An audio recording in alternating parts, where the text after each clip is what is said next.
Israël traverse peut-être l'une des périodes les plus tendues de son histoire récente. Manifestations massives, pressions internationales, colère d'une partie de la population, et un gouvernement de plus en plus critiqué. Même Benjamin Netanyahou, longtemps considéré comme l'un des dirigeants les plus solides du pays, semble aujourd'hui confronté à une situation qui se complique sur plusieurs fronts à la fois. Alors, qu'est-ce qui est réellement en train de se passer en Israël? Pourquoi les tensions paraissent-elles monter aussi vite? Et surtout, est-ce qu'Israël entre dans une crise politique durable? Pour comprendre ce qui se passe aujourd'hui, il faut revenir un peu en arrière. Parce que les tensions en Israël ne sont pas apparues du jour au lendemain. Depuis plusieurs années déjà, le pays traverse des divisions profondes. Politique sociale, institutionnelle et sécuritaire, et ces fractures se sont accentuées avec les décisions du gouvernement de Benjamin Netanyahou. Notamment autour de la réforme judiciaire, qui avait provoqué d'immenses manifestations dans le pays. Des centaines de milliers de personnes étaient descendues dans la rue. Pourquoi? Parce qu'une partie de la population estimait que cette réforme menaçait l'équilibre des pouvoirs démocratiques. Le gouvernement, lui, affirmait vouloir rééquilibrer un système jugé trop puissant du côté de la Cour suprême. Mais très vite, le débat est devenu explosif. Développe un peu. Et aujourd'hui, ce qui frappe, c'est que la pression semble venir de partout à la fois. Sur le plan intérieur, critique politique, tension dans la société, défiance d'une partie des citoyens, mais aussi à l'international. Car la situation à Gaza et les opérations militaires israéliennes ont provoqué des réactions extrêmement fortes dans le monde entier. Certains alliés historiques d'Israël ont commencé à exprimer des inquiétudes.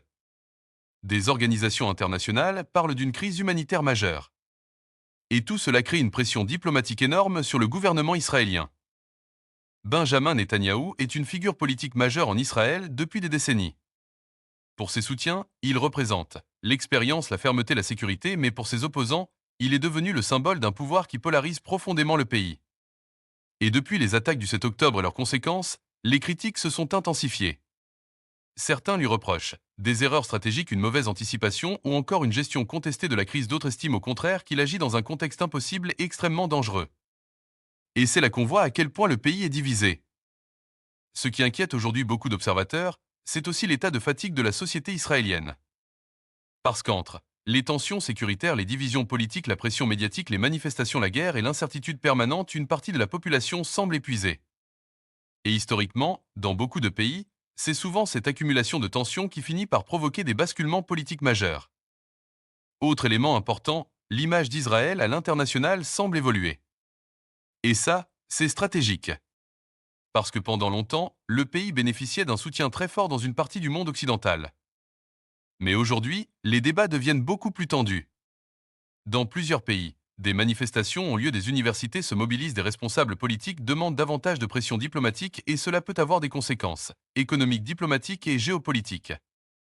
Et finalement, c'est probablement la grande question aujourd'hui.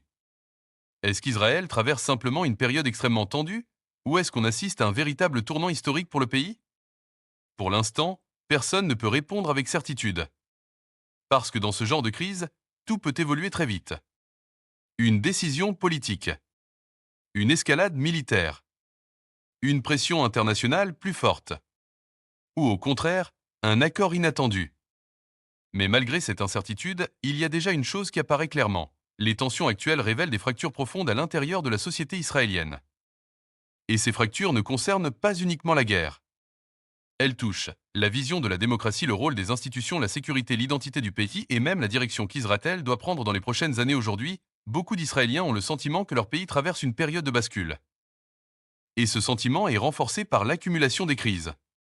Parce qu'il ne s'agit pas seulement d'un conflit extérieur ou d'un désaccord politique classique, plusieurs crises semblent se superposer en même temps. Une crise sécuritaire, une crise politique, une crise de confiance. Et pour certains observateurs, presque une crise de modèle de société. Et forcément, dans ce contexte, une question revient constamment. Jusqu'où cela peut-il aller? Est-ce que le gouvernement actuel peut encore maintenir une forme d'unité nationale? Est-ce que les divisions internes risquent de s'aggraver après la guerre? Et surtout, quel sera l'avenir politique de Benjamin Netanyahou? Parce que malgré son expérience et sa longévité politique exceptionnelle, le Premier ministre israélien semble aujourd'hui confronté à l'une des périodes les plus compliquées de sa carrière. Certains pensent qu'il pourrait sortir affaibli de ces crises. D'autres estiment au contraire que le contexte sécuritaire peut renforcer son discours politique et consolider une partie de sa base. Et c'est ce qui rend la situation aussi difficile à lire. Car aujourd'hui, Israël semble être à un moment charnière. Un moment où les décisions prises dans les prochains mois pourraient avoir des conséquences profondes sur la politique intérieure du pays, son image internationale, mais aussi l'équilibre de toute la région. Une chose, en tout cas, semble claire aujourd'hui. Israël traverse une période extrêmement sensible. Peut-être même l'une des plus délicates de son histoire récente. Parce qu'au-delà des combats, des déclarations politiques ou des tensions diplomatiques, on a le sentiment qu'une pression immense s'est installée à tous les niveaux. Pression militaire, pression politique, pression sociale, pression internationale. Et ce qui rend la situation particulièrement inquiétante, c'est que toutes ces tensions semblent désormais se mélanger. Les décisions qui seront prises dans les prochains mois pourraient avoir des conséquences majeures, pour Israël lui-même, pour toute la région du Moyen-Orient, mais aussi, potentiellement, pour l'équilibre international, car lorsqu'un conflit implique des enjeux sécuritaires majeurs, des alliances internationales sensibles, des tensions géopolitiques mondiales et une opinion publique de plus en plus divisée, chaque décision devient stratégique. Et aujourd'hui, beaucoup d'observateurs ont le sentiment qu'Israël est entré dans une phase d'incertitude profonde. Une phase où plusieurs scénarios restent possibles. Certains espèrent encore une désescalade progressive. D'autres craignent au contraire un enlisement durable, une aggravation des divisions internes ou une perte de stabilité politique, et au milieu de tout cela, c'est toute une société qui semble vivre sous tension permanente. Une société marquée par la peur, la fatigue, les divisions, les interrogations et parfois même une perte de confiance envers les dirigeants et les institutions, et c'est peut-être ça, au fond, le plus marquant dans ces crises. Parce qu'au-delà des affrontements, ce sont aussi les fragilités internes du pays qui apparaissent aujourd'hui au grand jour. Alors maintenant, la grande question, c'est de savoir si ces crises peuvent encore être contenues. Ou si Israël est en train d'entrer dans une période de transformation beaucoup plus profonde qu'il n'y paraît aujourd'hui. Et ce qui se jouera dans les prochains mois pourrait bien être décisif pour l'avenir du pays.